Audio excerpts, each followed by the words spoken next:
کہ آرٹ کا سماجی تبدیلی میں کیا رول ہوتا ہے یا کیا وہ اپنا حصہ ڈالتے ہیں جب بھی کوئی سماجی تبدیلی ہوتی ہے. تو سب سے پہلے تو میں یہ کہوں گی کہ آپ سب لوگ یہاں بیٹھے ہوئے ہیں اور تھیٹر کرنے جا رہے ہیں. تو تھیٹر بھی ایک آرٹ کی فارم ہے, صحیح ہے. اور آپ کو یہ بھی معلوم ہے کہ یہ تھیٹر جو ہے صرف انٹرٹینمنٹ کے لیے نہیں ہے, بلکہ یہ تھیٹر ایک خاص مقصد کے لیے ہے. اور اس مقصد کا پتہ ہے آپ کو, آپ یہ تھیٹر کیوں کر رہے ہیں؟ کوئی مجھے بتائے گا, کوئی والنٹیئر؟ جی, کلاسز بنی ہیں ان کو کور کرنے کے لیے. جی, اور کلاسز سوسائٹی بالکل صحیح ہے. اور کلاس سے کیا مراد ہوتی ہے ہماری؟ ہم کلاس کو کیسے ڈیفائن کرتے ہیں؟ جیسے کہ آپ کی کلاس بنی ہوئی ہے, low class, middle class, high class بنی ہوئی ہے. وہ اس میں جو فرق آیا ہوا ہے لوگوں کے, وہ اس کو دیکھتے بھی اس نظریے سے ہیں. جو ہائی کلاس والے ہیں وہ لو کلاس کو دوسرے نظریے سے دیکھتے ہیں, مڈل کلاس والے ہیں وہ لو کلاس کو اور نظریے سے دیکھتے ہیں, لو کلاس والے ہائی کلاس کو اور نظریے سے دیکھتے ہیں. نظریے کو ختم کر کے سب کو ایک کلاس کے لڑائی ہمارا مقصد ہے. تو کلاسز جو ہے وہ آپ نے بیسکلی انہوں نے یہ کہا کہ کلاسز انسانوں کو سیکشنز میں ڈیوائڈ کر دیتی ہیں, ٹھیک ہے. لیکن انہوں نے ہمیں یہ نہیں بتایا کہ اس کی بنیادی وجہ کیا ہوتی ہے. ہم کلاسز میں کیوں ڈیوائڈ ہو جاتے ہیں؟ وہ کلاسز کی اوریجن کہاں سے ہوتی ہے؟ ہم کیسے کہتے ہیں کہ یہ لوور کلاس کا ہے, یہ اپر کلاس کا ہے, یہ مڈل کلاس ہے؟ اس کا ڈفرینس کیا ہوتا ہے؟ یہ کون مجھے بتائے گا؟ جی, فائنینشیل ڈفرینس بالکل صحیح ہے, بالکل صحیح ہے. جو ایک بنے ہوئے کہ ایک ہوتا ہے ہر گاؤں کا ایک جو بڑا ہوتا ہے, اس کے ساتھ ڈفرینس بنے ہوئے کہ مطلب وہی چلتا آ رہا ہے, اس کے بیٹے پھر اس کے ادھر پنچایت میں ہوتا ہے, اس طرح کا ڈفرینس ہے. سب سے پہلے لیکن سب سے بڑا ہے وہ فائنینشیل ڈفرینس ہے. ٹھیک ہے, تو یہ بھی انہوں نے صحیح کہا کہ جو سب سے بڑا فرق ہوتا ہے ایک کلاس کا دوسری کلاس سے, وہ اس کی اکنامک سٹینڈنگ ہوتی ہے یا اس کی معاشی حالت ہوتی ہے, معاشی کردار ہوتا ہے اس معاشرے میں جس میں ہم رہ رہے ہوتے ہیں, صحیح ہے. تو جب ہم کہتے ہیں کہ یہ لوور کا, ہم ورڈ لوور کلاس کا یوز نہیں کرنا چاہتے بیکاز وہ تھوڑا سا ڈیروگیٹوری ہو جاتا ہے. ہم یہ کہتے ہیں کہ سوشو اکنامکلی جو لوگ ورکنگ کلاس سے ہیں, جو کہ میجورٹی اس ملک میں جس کا تعلق ہے, جو کہ کم کماتے ہیں, ٹھیک ہے, اور جو لوگ جو دوسروں کے لیے کام کرتے ہیں, جو اپنی محنت بیچتے ہیں دوسروں کے لیے. تو اس کا مطلب ہے اگر میں مزدور ہوں تو میں اپنی مزدوری بیچ رہا ہوں, میں اپنی لیبر پاور بیچ رہی ہوں, ٹھیک ہے. میں ان سے کہوں گی کہ میں اتنے گھنٹے کام کروں گی, اتنے گھنٹے آپ میری جو محنت ہے آپ وہ استعمال کر سکتے ہیں, اور اس کے بدلے میں آپ مجھے اتنے پیسے دیں گے, ٹھیک ہے. یہ ورکنگ کلاس ہے. اب جو ہم کہتے ہیں جو کیپٹلسٹ یا جو ایلیٹ کلاس ہے یا جو ہم کہتے ہیں رولنگ کلاس ہے, وہ کیا ہوتی ہے؟ وہ یہ ہوتی ہے جو کہ جس کے پاس میں کام کرتی ہوں, جو فیکٹری اون کرتا ہے, جو زمینیں اون کرتا ہے, جو بینکنگ اون کرتا ہے, جو لینڈز اون کرتا ہے, جو انڈسٹری اون کرتا ہے, جو ٹریڈنگ کمپنیز اون کرتے ہیں, جو ساری یہ چیزیں اون کرتے ہیں نا, جس کا کہ پروفٹ سارا ان کے پاس جاتا ہے, وہ ہوتی ہے رولنگ کلاس یا اپر کلاس یا ایلیٹ کلاس, صحیح ہے. تو یہ ہو گئی ورکنگ کلاس اور یہ ہو گئی رولنگ کلاس. اب ان کے درمیان میں جو کلاس ہوتی ہے ہم اس کو کہتے ہیں مڈل کلاس. مڈل کلاس میں پروفیشنلز آ جاتے ہیں, ڈاکٹرز ہیں, انجینئرز ہیں, جو آپ کے کارپوریشنز میں جو کام کرتے ہیں, مینیجنگ لیول کے لوگ ہوتے ہیں, وہ ان بٹوین ہوتے ہیں.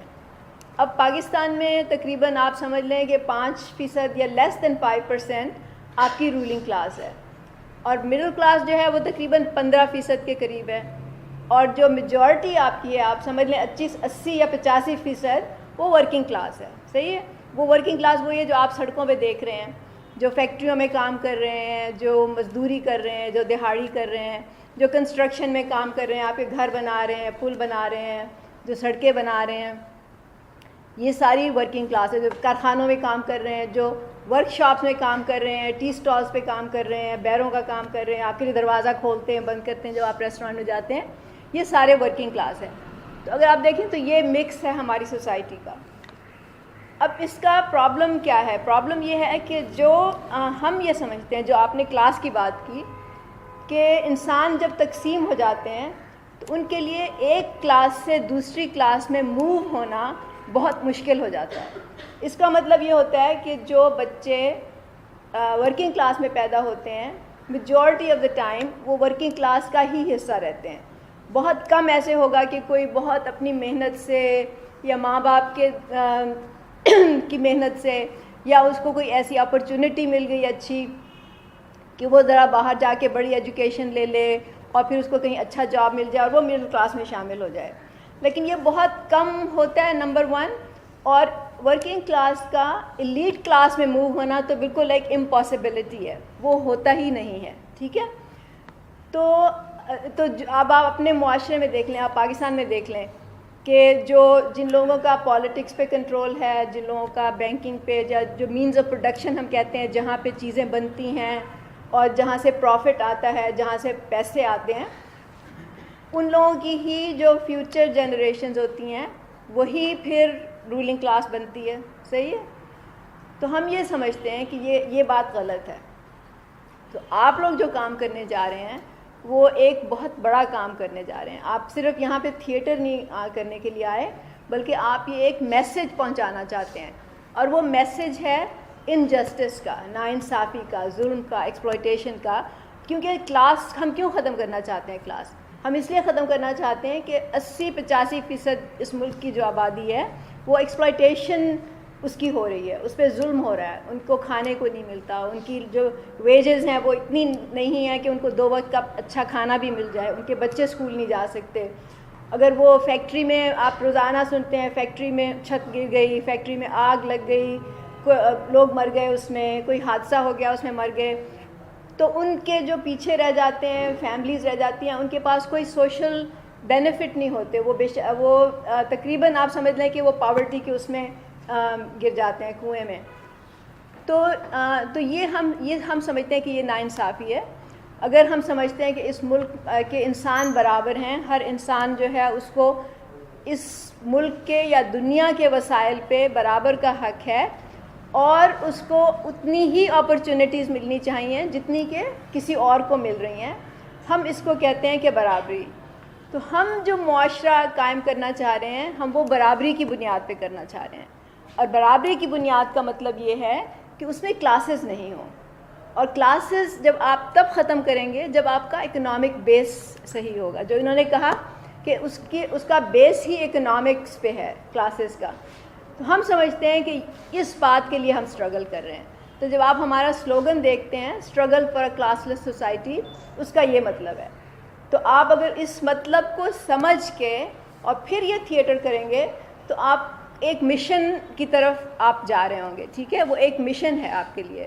آپ اس مشن کو فلفل کرنے کے لیے اپنا حصہ اس میں ادا کر رہے ہوں گے. کیونکہ صرف تھیٹر کرنا یا ایکٹنگ کرنا یا گانا گانا وہ ایک سپرفیشل ایکٹیویٹی ہوتی ہے. اس کے ٹھیک ہے آرٹ ویلیو ہوتی ہے, ہم اس کو ڈینائی نہیں کرتے, لیکن آپ جس مقصد کے لیے یہاں آئے ہیں اور بیٹھے ہیں وہ صرف آرٹ فارم نہیں ہے, وہ ایک مقصد ہے, ایک مشن ہے, وہ ایک ہمارے لیے ایک راہ ہے جس پہ ہم نے چلنا ہے اور اس معاشرے کو بدلنا ہے. ٹھیک ہے, تو یہ تو آپ کا کردار ہو گیا اس میں. اب راؤ صاحب نے کہا کہ آرٹ کا سماجی تبدیلی میں کیا رول ہوتا ہے, اس پہ ہم بات کر رہے ہیں. اب اس میں ہمیں دیکھنا ہے کہ آرٹ کیا ہوتا ہے. پہلے تو آرٹ یہ ہوتا ہے, آرٹ کی ڈفرینٹ فارمز ہوتی ہیں. ٹھیک ہے, اس میں آپ کی ویژول فارمز بھی آتی ہیں جس میں کہ پینٹنگز ہیں یا اسکلپچر ہے یا پوسٹرز بھی ہوتے ہیں, کبھی اس کو بھی آپ آرٹ فارمز میں لا سکتے ہیں. یا پھر آپ کی پوئٹری ہے, لٹریچر ہے, ناولز ہیں, رائٹنگز ہیں. یا پھر آپ کے پرفارمنگ آرٹس ہوتے ہیں. پرفارمنگ آرٹس میں ڈانس, فلم, ڈرامہ, تھیٹر, وہ سارا کچھ آ جاتا ہے.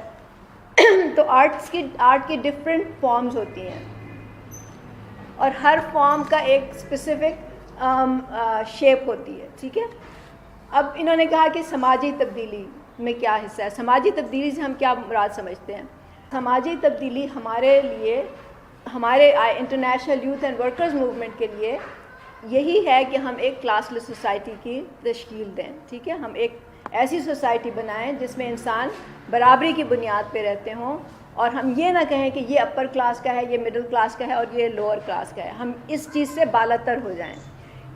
ہم یہ سماجی تبدیلی چاہتے ہیں. اب سماجی تبدیلیاں اور بھی کئی طرح کی ہوتی ہیں. جیسے آپ نے اگر آپ اخبار پڑھتے ہیں یا آپ نے ہسٹری پڑھی ہے تو آپ کو معلوم ہے کہ کہ ایک زمانے میں سلیبز ہوتے تھے. ٹھیک ہے, غلام ہوتے تھے. غلام کیا ہوتے تھے؟ انسان ہی ہوتے تھے نا, لیکن وہ انسان منڈیوں میں جا کے مویشیوں کی طرح بکتے تھے. آپ نے کبھی اگر آپ گوگل کریں کہ سلیوری میں کیا ہوتا تھا امریکہ میں، جو کہ اس وقت کے ایک بہت بڑا سویلائزڈ اور ہیومن رائٹس کا پرچار کرنے والا ملک سمجھا جاتا ہے، وہاں پہ سلیوز کے ساتھ کیا سلوک ہوتا تھا. ابھی صرف اتنی دیر کی بات نہیں ہے، یہ صرف 50 60 70 سال پہلے کی بات ہے. وہاں پہ منڈیاں لگتی تھیں اور غلاموں کو جو کہ افریقہ سے پکڑ کے لائے جاتے تھے جہازوں میں، ان کی اجازت کے بغیر ان کو پکڑا جاتا تھا افریقہ سے، ان کو جہازوں میں مویشیوں کی طرح بھر دیا جاتا تھا، اور پھر وہ جب امریکہ کے ساحلوں پہ اترتے تھے تو ان کی منڈیاں لگتی تھیں. ابھی تک ان منڈیوں کے آثار اور ان کی وہ موجود ہیں امریکہ میں. اگر آپ جائیں تو وہاں پہ ان کو آلموسٹ ننگے کر کے ان کو کھڑا کیا جاتا تھا تاکہ لوگ آ کے دیکھیں اور وہ دیکھیں کہ طاقتور کون سا ہے. جو معذور ہے اس کی قیمت تھوڑی کم لگے گی، جو طاقتور ہے اس کی زیادہ لگے گی. اسی طرح عورتوں اور بچوں سب کی قیمت لگتی تھی. تو ایسے ہی ہے جیسے آپ جب بقرعید ہوتی ہے تو آپ بکرا یا بھیڑ یا جو بھی آپ نے ذبح کرنا ہے اس کو خریدنے جاتے تھے، ٹھیک ہے. تو اس کے خلاف ایک موومنٹ چلی. اب وہ جب اس کے خلاف موومنٹ چلی تو وہ ایک سماجی تبدیلی تھی، اس ملک کے لیے ایک بہت بڑی سماجی تبدیلی تھی. اور اس تبدیلی کے لیے ایک جنگ بھی ہوئی جس کو ہم سول وار کہتے ہیں. جو نارتھ اور ساؤتھ کی جو اسٹیٹس تھیں ان میں جنگ ہوئی. تو سماجی تبدیلی کے لیے لوگوں کو موٹیویٹ ہونا پڑتا ہے. ان کو پہلے تو یہ دیکھنا پڑتا ہے کہ کیا یہ صحیح ہے، کیا اس طرح کا معاشرہ ہونا چاہیے، کیا ہم اس میں تبدیلی چاہتے ہیں، کیا اس سے بہتر معاشرہ تشکیل ہو سکتا ہے. اس کے لیے آپ کو ایک امیجن کرنی پڑتی ہے، ایک ایسی دنیا جو اس دنیا سے مختلف ہوتی ہے جس میں آپ رہ رہے ہوتے ہیں. اور وہ تبھی پاسبل ہے جب آپ اپنے ارد گرد دیکھیں. اگر آپ اپنے ارد گرد دیکھیں گے ہی نہیں، اگر آپ کو احساس ہی نہیں ہوگا کہ اور لوگ کیسے رہ رہے ہیں، تو آپ امیجن کیسے کریں گے، ٹھیک ہے. تو آرٹسٹ جو ہوتے ہیں وہ اپنے ارد گرد دیکھتے ہیں. ہر انسان دیکھتا ہے. ہر انسان، ہم سمجھتے ہیں کہ ہر انسان میں ایک آرٹسٹ ہوتا ہے. اس کو کبھی اپنے آرٹ کا ایکسپریشن کرنے کا موقع مل جاتا ہے، کبھی نہیں ملتا. لیکن اگر ہم انسان ہیں تو ہم اپنے ماحول سے، اپنے ارد گرد کے انسانوں سے جدا نہیں رہ سکتے، ٹھیک ہے. ہمیں ایموشنلی، سوشلی، کلچرلی، ریلیجسلی ہر آسپیکٹ پہ ہمیں کنیکٹ ہونا پڑتا ہے ان لوگوں سے جن کے ساتھ ہم دن رات گزارتے ہیں، یا جن سے ہمارا کوئی بھی واسطہ ہوتا ہے، چاہے وہ بزنس کا ہی واسطہ ہو، چاہے وہ سوشل واسطہ ہو، چاہے وہ کھیل کود کا واسطہ ہو، لیکن وہ انسان تو ہوتے ہیں نا. تو جب ہم اب اس دنیا کو دیکھتے ہیں اور ہم یہ دیکھتے ہیں کہ اس میں کتنی زیادہ زیادتیاں ہو رہی ہیں یا ظلم ہو رہے ہیں، اور پھر ہم یہ دیکھتے ہیں کہ اس سے ہم اچھی دنیا کیسے بنا سکتے ہیں، اس سے اچھی دنیا ہم کیسے تشکیل دے سکتے ہیں، وہاں سے پھر ایک امیجنیٹو پروسیس شروع ہوتا ہے. جب امیجنیٹو پروسیس شروع ہوتا ہے تو پھر آپ اس کو ٹھیک کرنے کی کوشش کرتے ہیں. اسی طرح جب غلامی کا دور تھا تو کچھ لوگوں نے، جن میں کہ وائٹس بھی شامل تھے، انہوں نے یہ دیکھا کہ یہ غلط ہے. اب اس کے پیچھے اور بھی محرکات تھے، اس کے پیچھے اکنامک ریزنز بھی تھے، میں اس سے ڈینائی نہیں کرتی. لیکن بہرحال سلیوری کا ختم ہونا ایک فارورڈ سٹیپ تھا ہیومن سوسائٹی کے لیے جو اس وقت کے امریکہ میں تھی، ٹھیک ہے. اس کے لیے جیسے میں نے کہا سول وار ہوئی، اس سے سلیوری تو ختم ہو گئی، لیکن ان کو وہ حقوق نہیں ملے جو کہ وہ ان کو ملنے چاہیے تھے as equal citizens of America, ٹھیک ہے. اس کے لیے پھر سلیوری کی وار کے بعد جب لیگلی سلیوری ختم ہوئی تو پھر ان کے حقوق کے لیے جدوجہد ہوئی. اس کو ہم سول رائٹس موومنٹس کہتے ہیں، جس میں کہ اگر آپ لوگوں نے پڑھا ہو تو مارٹن لوتھر کنگ کا ذکر آتا ہے، ٹھیک ہے. تو وہ اس موومنٹ کے نتیجے میں آپ کو ایک ابھی اس کی سنا، آپ نے کبھی کسی نے سنا ہے I have a dream? Martin Luther king کی ایک نظم ہے، وہ ہے آئی ہیو اے ڈریم. اس کا مطلب ہے کہ میں ایک خواب دیکھتا ہوں یا میرا ایک خواب ہے. اور میں آپ کو ابھی تھوڑی دیر میں بتاؤں گی، وہ پڑھ کے سناؤں گی اس کا خواب کیا تھا. اس میں لکھا ہے کہ آئی ہیو اے ڈریم. آپ کو انگلش سمجھ آتی ہے؟ کتنے سمجھ آئے گی؟ میجورٹی لوگوں کو okay. I have a dream that one day this nation will rise up and live out the true meaning of its creed. We hold these truths to be self-evident. ہم یہ سمجھتے ہیں کہ یہ سچ ہے ہمارے لیے that all men are created equal. کہ سب انسان برابر ہیں. اور انسانوں، جب انسان کہتے ہیں اس میں مین لکھا ہوا ہے لیکن اس میں عورتیں، مرد، بچے سبھی شامل ہیں، ٹھیک ہے. پھر اس نے کہا کہ I have a dream that one day on the red hills of Georgia. Georgia ایک اسٹیٹ ہے امریکہ میں اور اس کی مٹی لال رنگ کی ہوتی ہے. تو وہ کہہ رہا ہے I have a dream that one day on the red hills of Georgia the sons of former slaves and the sons of former slave owners کہ سلیو کے بچے اور جو سلیو اونرز تھے جو سلیوز کو اون کرتے تھے ان کے بچے will be able to sit down together on the table of brotherhood. سمجھ آئی اس کی کہ ہم یہ میرا یہ خواب ہے یا میری یہ ڈریم ہے یا میری یہ خواہش ہے کہ ایک دن غلاموں کے بچے اور جو غلاموں کے مالک تھے ان کے بچے ایک ہی ٹیبل پہ بیٹھیں اور ایک ساتھ کھانا کھائیں اور یہ برابری ہوگی. تو یہ اس کا ایک خواب تھا اور اس خواب کے لیے اس نے بہت محنت کی. ایک موومنٹ چلی, اس کے پیچھے پھر لوگ آئے اور فائنلی وہ ایک سول رائٹس بل امریکہ میں پاس ہوا جس کی وجہ سے جو بلیکس تھے امریکہ میں ان کو برابر کی وہ مل گئی, حقوق مل گئے. ٹھیک ہے, تو پوئٹری جو تھی اس وقت بھی اس زمانے میں اس سول رائٹس موومنٹس کا ایک بہت بڑا حصہ تھی. یہ تو میں نے آپ کو صرف ایک حصہ سنایا ہے MLK کی پوئٹری کا, لیکن اور بھی بہت سی نظمیں تھیں. جب لوگ مارچ کرتے تھے تو وہ نظموں کو وہ گاتے جاتے تھے اور بولتے جاتے تھے جس میں کہ ان کی اپنی خواہشیں اور امنگیں آپ کو نظر آتی تھیں. ٹھیک ہے, تو یہ تو آرٹ کا میں نے آپ کو ایگزامپل دی ہسٹوریکلی. پاکستان میں آپ دیکھ لیں کہ انڈیا اور پاکستان میں جو موومنٹس چلی ہیں, یہاں پہ کتنے لوگوں نے سنا ہوا ہے ریولوشنری جو شاعر تھے حبیب جالب تھے. کسی نے نام سنا ہے حبیب جالب کا؟ نہیں سنا ہوا. اچھا, اس کے علاوہ آپ نے کسی فیض احمد فیض کا نام سنا ہے؟ ٹھیک ہے, آپ نے ساحر لدھوانی کا نام سنا ہے؟ لدھیانوی کا نام سنا ہوا ہے؟ نہیں. تو یہ ہمارے ریولوشنری پوئٹس تھے. پوئٹس کا مطلب شاعر تھے. ٹھیک ہے, تو ان کی نظمیں میں آپ کو تھوڑے سے صرف سیمپلز بتاؤں گی کہ وہ کیسے وہ چاہتے تھے کہ ظلم کے خلاف لوگ کھڑے ہوں, اپنی آواز اٹھائیں اور وہ ڈرے نہیں اور وہ سچ بولیں اور ایک اچھی دنیا کی تعمیر کرنے کی طرف وہ آگے بڑھیں. ٹھیک ہے, تو یہ ہمارے ٹریڈیشنز ہیں. اس کے علاوہ آپ کو پتہ ہے جو تھیٹر آپ کر رہے ہیں اس کا ایک بہت بڑا حصہ ہے جو ایک موومنٹ تھی 70s 80s 60s میں جو اسٹریٹ تھیٹر ہوتا تھا. تھیٹر کیونکہ ایک آرٹ فارم ہے اور تھیٹر یہ ہوتا ہے کہ آپ آرٹ فارم کیوں اپیل کرتی ہے لوگوں کو. ہم کیوں سمجھتے ہیں کہ آرٹ جو ہے وہ لوگوں کو اپیل کرتا ہے, ہم کیوں اس کو ایک ذریعہ بناتے ہیں اس چینج کا. اگر آپ ہسٹوریکلی دیکھیں کہ آرٹ جو ہے وہ جب سے انسان پیدا ہوا ہے آرٹ اس کے ساتھ ہے. آپ اگر دیکھیں صدیوں پہلے بلکہ ہزاروں سالوں پہلے اگر آپ دیکھیں تو جب لوگ غاروں میں رہتے تھے تو وہاں بھی وہ تصویریں بناتے تھے. وہ ابھی بولنا بھی نہیں آتا تھا ان کو, زبان ابھی ان کی ڈیولپ نہیں ہوئی تھی, لیکن وہ تصویروں کے ذریعے اپنا مقصد بتاتے تھے. تصویروں کے ذریعے کمیونیکیٹ کرتے تھے ایک دوسرے سے کہ یہ ہونا چاہیے یا یہ ریچولز ہیں, یا وہ جو ان کی سوسائٹی تھی اس کو پورٹرے کرتے تھے, یا اپنے ریلیجس بلیفس کو وہ ایکسپلین کرتے تھے اس کی شکل میں, تصویروں کی شکل میں. پھر جیسے آپ کی لینگویج ڈیولپ ہوئی اور جس طرح انسان کی سوسائٹی ڈیولپ ہوئی تو آرٹ فارم زیادہ ڈیولپ ہوتی چلی گئی. اور یہ آپ کو پتہ ہونا چاہیے کہ ہم یہ سمجھتے ہیں کہ انسانی ایوولوشن جو ہے, جو انسان کی کیا کہنا چاہیے, صدیوں سے جو انسان کی سوسائٹی جیسے کہ ایوالو ہوئی ہے اس میں کلاسز جس طرح بنی ہیں اس سے ہمیں یہ فائدہ تو ہوا. دیکھیں جب سلیوری آئی تو یہ کہتے ہیں کہ جب سلیوری آئی تو انہوں نے سارا جو ڈویژن آف لیبر ہے نا, کہ کچھ لوگوں نے ہاتھوں سے کام کیا, مینول لیبر کی, انہوں نے جا کے ہل چلائے, انہوں نے فیکٹریاں بنائیں, انہوں نے بلڈنگز بنائیں, انہوں نے سارا کچھ جو مینول لیبر سے ہوتا ہے وہ کیا. اور کچھ لوگ جو تھے انہوں نے ذہنی لیبر کی, یا انہوں نے اپنے ذہن کو کام میں لائے. ٹھیک ہے, یہ ڈویژن آف لیبر تھی ان دا انیشیل سٹیجز.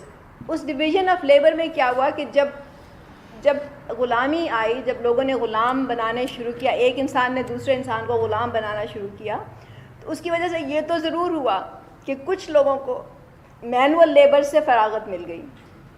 اب اگر میرے پاس 10 غلام ہیں اور میرے پاس اتنے کھیت ہیں تو میں کہوں گی کہ تم جا کے کھیتوں پہ کام کرو, میں آرام سے بیٹھوں گی, سوچوں گی. پر وہاں سے فلسفے, ٹیکنالوجی, سائنس, پوئٹری, اس کی پروگریس ہوئی, بہت زیادہ پروگریس ہوئی, کیونکہ لوگوں کو ٹائم ملا. کچھ لوگوں کو ٹائم ملا کہ وہ سوچ سکیں زندگی کے بارے میں, اور ان کی جو زندگی تھی اس میں وہ جبر نہیں تھا, وہ ان کو کام نہیں کرنا پڑ رہا تھا. تو ان کو جب وہ فراغت ملی تو اس سے ان کے ذہنوں میں یہ تبدیلی آنی شروع ہوئی اور انہوں نے یہ سوچنا شروع کیا. اب اس سے ایک طرف تو ہمیں یہ فائدہ ہوا کہ آرٹ, کلچر, ٹیکنالوجی, سائنس اس نے پروگریس کی, لیکن اس کے ساتھ ہی جو اس کی ڈارک سائڈ تھی وہ یہ تھی کہ ملینز اینڈ ملینز آف جو لوگ تھے ان کو غلام بنایا گیا, ان پہ جبر ہوا, ان پہ جیسے ابھی میں نے کہا کہ کس طرح سے غلاموں کو وہ کس طرح سے وہ ٹریٹ کرتے تھے. تو یہ چیزیں ساتھ ساتھ چل رہی تھیں. From our point of view جو ہم کہتے ہیں اس international youth and workers movement میں, اور جو مارکسزم کی تھیوری ہے وہ یہ ہے کہ آرٹ ایک انسان کے لیے بہت ضروری چیز ہے, ٹھیک ہے, کیونکہ انسان جیسے میں نے کہا کہ صدیوں سے, ہزاروں سالوں سے انسانی معاشرت کا ایک حصہ رہا ہے. لیکن اور ہر انسان کی ایک خواہش ہے کہ وہ اس میں جو آرٹسٹ ہے وہ اس کو ایکسپریس کر سکے کسی طرح سے.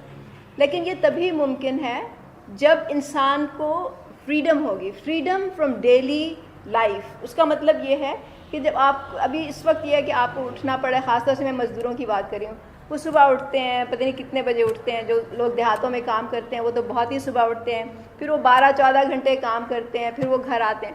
اب اس میں کس کے پاس اتنا ٹائم ہے کہ وہ آرٹ کو سمجھے اور پوئٹری کو دیکھے اور فلاسفی کو سمجھے اور اس طرح کی چیزوں کو, نہیں ہوتا نا ٹائم. تو جب تک ہم انسانوں کو اس چیز سے فارغ نہیں کریں گے, اس چیز سے ان کو فریڈم نہیں دیں گے, اس چیز سے نجات نہیں دیں گے, تب تک انسان کا جو ذہن ہے وہ ڈیولپ نہیں ہو سکتا اس طرح سے جس طرح سے ہم چاہتے ہیں. اب انسانوں اور جانوروں میں یہی فرق ہے نا کہ جانور جس طرح پیدا ہوتا ہے اس کی جو انسٹنکٹ ہوتی ہیں, جو اس کی جو عادتیں ہوتی ہیں وہ وہی رہتی ہیں پیدا ہونے سے مرنے تک, اور اس کی جو فیوچر جنریشنز بھی جو ہوتی ہیں وہ اسی راستے پہ چلتی ہیں. یہ صرف انسان ہے جو اپنے حالات کو بدل سکتا ہے, اپنے ارد گرد کی معاشرے کو بدل سکتا ہے, بلکہ قدرت کو اپنے قابو میں لا سکتا ہے. اور اگر ہم ہر انسان کو یہ اپرچونٹی نہیں دیں کہ وہ اپنے ذہن کو اسی طرح سے ڈیولپ کر سکے, تو ہم سمجھتے ہیں کہ یہ انسانوں کے لیے ایک زیادتی ہے ان انسانوں پہ جن کو ہم یہ اپرچونٹی ہی نہیں دے رہے. تو یہ ہسٹوریکلی ہم کہتے ہیں کہ آرٹ جو ہے وہ انسانوں کی تہذیب کا, معاشرت کا ایک حصہ رہا ہے, اور آرٹ جو ہے وہ ایک سوشل ایکٹیویٹی ہے. مطلب اگر میں کوئی بھی اگر میں آرٹسٹ ہوں, چاہے میں اکیلے اپنے کمرے میں بیٹھ کے ایک اسکلپچر بھی بنا رہی ہوں, تو وہ اسکلپچر ایک سوشل ایکٹیویٹی, کیونکہ میں چاہوں گی کہ وہ لوگ دیکھیں, اس کو اپریشیٹ کریں, اس پہ تبصرہ کریں. اس طرح جو لکھنے والے ہوتے ہیں وہ لکھتے ہیں تو وہ سمجھتے ہیں, خود کے لیے تو کوئی نہیں لکھتا نا. اگر میں لکھ بھی لوں گی خود کے لیے اور اس کو کوئی پڑھے گا نہیں, تو میری وہ سیٹسفیکشن تو نہیں ہوگی جو کہ اس طرح ہوگی جب لوگ پڑھیں گے اس کو اور لوگ سمجھیں گے اس کو اور اس پہ تبصرے کریں گے. تو کوئی بھی آرٹ فارم جو ہوتی ہے وہ ایک سوشل ایکٹیویٹی ہوتی ہے, اور وہ انسانوں کو ایک دوسرے سے جوڑتی ہے, انسانوں کو ایک دوسرے سے جوڑتی ہے, ان کے حالات کو جوڑتی ہے. اور آرٹسٹ جو ہوتے ہیں وہ معاشرے کو, آرٹسٹ کے 2-3 طرح کے کردار ہوتا ہے سماجی تبدیلی میں. ایک تو یہ ہوتا ہے کہ جیسے میں نے کہا کہ وہ دیکھتے ہیں اپنے ارد گرد, اور جو ظلم, زیادتی اور جو بھی ان کو ناانصافی نظر آ رہی ہے اس کو وہ محسوس کرتے ہیں, اور اس کو پھر وہ آرٹ کی فارم میں وہ دکھاتے ہیں, یہ دنیا کے سامنے لے کے آتے ہیں. چاہے وہ پوئٹری کی ہو, چاہے وہ لٹریچر ہو, چاہے وہ ڈانس فارم ہو, چاہے وہ پوسٹر ہو, چاہے وہ پینٹنگز ہوں, ڈفرینٹ طریقوں سے وہ اپنے خیالات کا اظہار کرتے ہیں, اور یہ بتانے کے لیے کہ یہ دنیا ایسی نہیں ہونی چاہیے کیونکہ اس میں یہ ہمارے خیال سے خرابی ہے. میں صرف اس آرٹ پہ فوکس کر رہی ہوں جو ہم معاشرتی چینج کے لیے کر رہے ہیں. آرٹ کی اور بھی فارمز ہیں اور اس پہ بڑی ڈیبیٹ ہے کہ آرٹ ہوتا کیا ہے, کیا آرٹ صرف وہی ہوتا ہے جو یوٹیلیٹی کے لیے ہو یا کسی پرپز کے لیے ہو, یا art per by it self ایک آرٹ فارم ہوتی ہے جس کو اپریشیٹ کرنا چاہیے. ہم اس ڈیبیٹ میں نہیں جا رہے یہاں پہ, ٹھیک ہے. تو ہم اس آرٹ کی بات کریں جو معاشرتی چینج لے کے آتا ہے. تو ایک تو یہ کردار ہوتا ہے. دوسرا کردار جو ہوتا ہے آرٹسٹ کا, جو میں نے ابھی آپ کو وہ ایک پوئم پڑھ کے سنائی MLK کی, اس کے علاوہ حبیب جالب اور فیض اور باقی جو پوئٹس ہیں ان کی نظمیں, جو کہ لوگوں کو ایک طرح سے انسپائر کرتے ہیں, موٹیویٹ کرتے ہیں, بتاتے ہیں کہ تم آگے بڑھو, تم یہ کام کرو, تم اس طرح سے رہو. یہ اور جب موومنٹس ہوتی ہیں تو وہ لوگوں کو جوش دلاتے ہیں, لوگوں کو جذبہ دلاتے ہیں. اس کی ان کو یہ بتاتے ہیں کہ تمہیں کامیابی ہوگی، ان کو ایک امید دلاتے ہیں، ان کے لیے ایک وہ کہتے ہیں نا light at the end of the tunnel, کہ ان کو ایک اندھیرے میں ان کو ایک روشنی کی کرن دکھاتے ہیں. تو یہ ایک آرٹسٹ کا بہت امپورٹنٹ رول ہوتا ہے. اور یہ ہم دیکھتے ہیں کہ ہر جگہ دنیا میں جہاں جہاں بھی سوشل موومنٹس آئی ہیں اس میں ان آرٹ کا یہی کردار رہا ہے. تو میرا خیال ہے کہ میں آپ کو صرف اپنا 2-4 نظمیں سناتی ہوں جو حبیب جالب کی. آپ نے حبیب جالب کا نام سنا ہے یا نہیں؟ آپ نے نہیں سنا ہوا، ٹھیک ہے.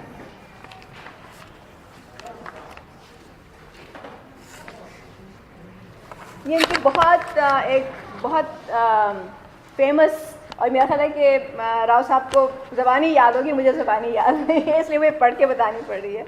دستور، ٹھیک ہے. دیپ جس کا محلات میں ہی جلے، چند لوگوں کی خوشیوں کو لے کر چلے، وہ جو سائے میں ہر مصلحت کے پلے، ایسے دستور کو جس میں بے نور کو میں نہیں مانتا، میں نہیں مانتا. آپ تو گان گا کے سنا دیں گے، سنا دیں، بولو. شہباز شریف بولے. پھر اس نے کہا تم نے لوٹا ہے صدیوں ہمارا سکون، اب نہ ہم پر چلے گا تمہارا فسون. چارہ گر میں تمہیں کس طرح کہوں، تم نہیں چارہ گر کوئی مانے مگر میں نہیں مانتا، میں نہیں مانتا. ہی از چیلنجنگ جو آپ کے حکمران ہیں ان کو، وہ چیلنج کر رہے ہیں کہ میں نہیں مانتا اس دستور کو جو کہ عام آدمیوں کے لیے نہ ہو، جو کہ صرف ان چند لوگوں کے لیے ہو جن کے محلات میں شمعیں جل رہی ہیں یا ان کے محلات میں روشنی ہو رہی ہے. میں اس دستور کو نہیں مانتا، میں اس کو چیلنج کرتا ہوں. اور چاہے کوئی سب لوگ اس کو مان لیں مگر میں نہیں مانتا، میں نہیں مانتا. ٹھیک ہے. اسی طرح ایک اور ہے،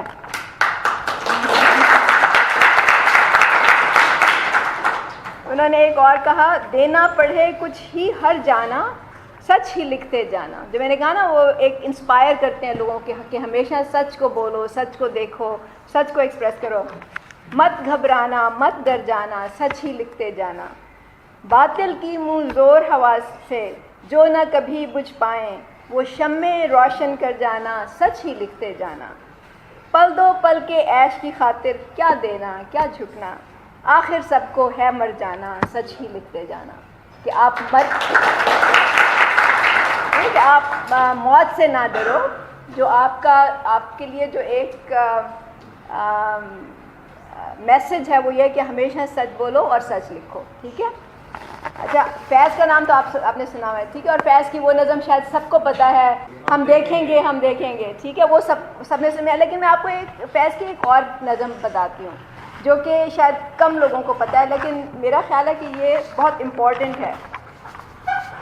اب انہوں نے چلے میں آپ کو پہلے نظم سناؤں پھر ہم اس پہ تھوڑا سا ڈسکس بھی کر لیں گے. اس کی نظم کا عنوان ہے کتے. ٹھیک ہے. انہوں نے کہا، یہ گلیوں کے بیکار آوارہ کتے کہ بخشا گیا جن کو ذوق گدائی. یہ گلیوں کے بیکار آوارہ کتے کہ بخشا گیا جن کو ذوق گدائی. زمانے کی پھٹکار سرمایہ ان کا، جہاں بھر کی دھتکار ان کی کمائی. یہ مظلوم مخلوق گر سر اٹھائے، یہ مظلوم مخلوق گر سر اٹھائے تو انسان سبھی سرکشی بھول جائے.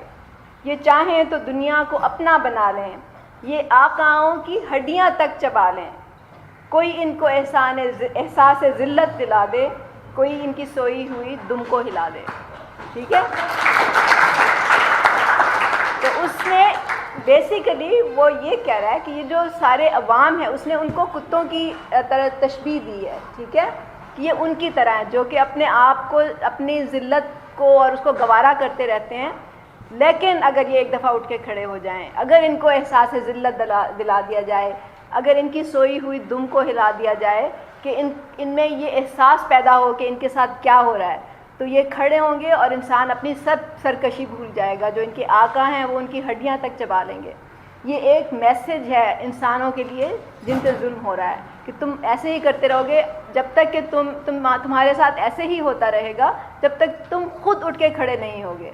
تو ہماری جو انٹرنیشنل یوتھ اینڈ ورکرز کی موومنٹ ہے، اس کا میسج یہی ہے. ہم یہ چاہتے ہیں، اور جو آپ کے تھرو ہم لوگوں تک میسج پہنچانا چاہتے ہیں، جو ہم آرٹ فارم کے ذریعے ہم یہ کوشش کر رہے ہیں کہ ہم ان لوگوں کو بتائیں، جو وہ لوگ جو 80% ہیں اس ملک کے، جو لوگ روزانہ محنت کش ہیں، جو صبح سے شام تک 12-14 گھنٹے کام کرتے ہیں، اور جن کے اس کے مقابلے میں بس اتنا ملتا ہے کہ وہ 1 وقت کی یا 2 وقت کی روٹی کھا لیں، ان کو یہ احساس دلایا جائے کہ تمہاری یہ منزل نہیں ہے، تمہاری یہ زندگی نہیں ہے، تمہیں یہ اس طرح سے اس کو ایکسیپٹ نہیں کرنا چاہیے، بلکہ اس کے خلاف اٹھنا چاہیے، اس کے خلاف ایک آپ نے آواز اٹھانی چاہیے، کیونکہ اگر تم مل جاؤ گے، اگر تم اکٹھے ہو جاؤ گے، اگر تم آواز اٹھاؤ گے تو اس آپ کے سامنے کوئی نہیں ٹھہر سکتا، جتنا بھی کوئی پاورفل ہو وہ آپ کے سامنے بالکل نہیں ٹھہر سکتا.